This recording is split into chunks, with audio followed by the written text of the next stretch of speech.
எப்படி ஸ்டார்ட் ஆச்சு அந்த காதல்?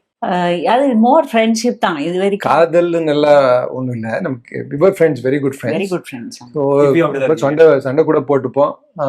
ஸோ சண்டை போட்டு அதுக்கப்புறம் என்ன ஆச்சுன்னா ஃபைனலி வென் அவளுக்கு ஒரு ஆக்சிடென்ட் ஆச்சு, கால் உடஞ்சிருந்தது. அப்போதான் அவள் லோன் சொல்லிட்டு இருந்தாங்க. ஒரு ஃபேக்ட்ரி ஸ்டார்ட் பண்ணி அப்போவே காலேஜில் இருக்கும்போதே காலேஜ் படிக்கும் போதேவா? ஆமாம் எல்லாமே பண்ணி அவள் வந்து அந்த லோனில் மாட்டிக்கிட்டு அந்த ஃபேக்ட்ரி நடத்துகிற கட்டாயத்துக்கு அவள் மாட்டியிருந்தா. அப்போது கரெக்டாக நான் டிகிரி முடிச்சுட்டு அவளுக்கு அவளோட பைக்குக்கு டிரைவராக கொஞ்ச நாள் போனேன்.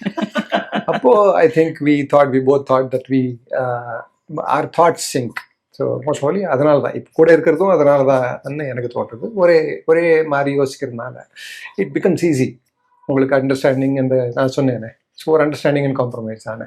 எல்லாருக்குமே வீக்னஸ் இருக்கும், ஸ்ட்ரென்த்ஸ் இருக்கும், 100%. ஸோ ஃப்ளாஸ் இருக்கும். அது எல்லாத்தையும் ஒத்துக்கிட்டு நம்ம இருக்கிறது தான் கூட அதுதான் சார் இருக்கிறது. அண்டர்ஸ்டாண்டிங். நீங்க சொன்னீங்க இல்லையா, அதை புரிஞ்சுக்கிட்டு அதுக்கேற்ற மாதிரி வாழ்றது அப்படின்றது. ஆமாம், கிவ் அண்ட் டேக். ஸோ ஒரே மாதிரி யோசிக்கிறதுனால அது ஈஸியாச்சுன்னு நினைக்கிறேன். இன்ட்ரெஸ்ட் ஒரே மாதிரி இருந்ததுனால அது கொஞ்சம் ஈஸியாச்சு அதெல்லாம்.